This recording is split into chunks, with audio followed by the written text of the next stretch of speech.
सारा लाज शरम घोर के।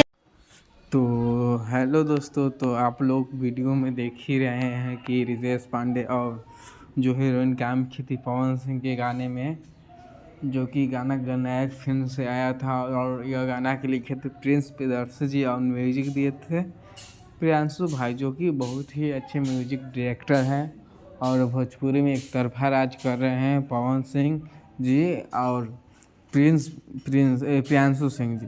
और यह रितेश पांडे बहुत ही अच्छा डांस करते हुए हीरोइनों के साथ और मस्ती करते हुए।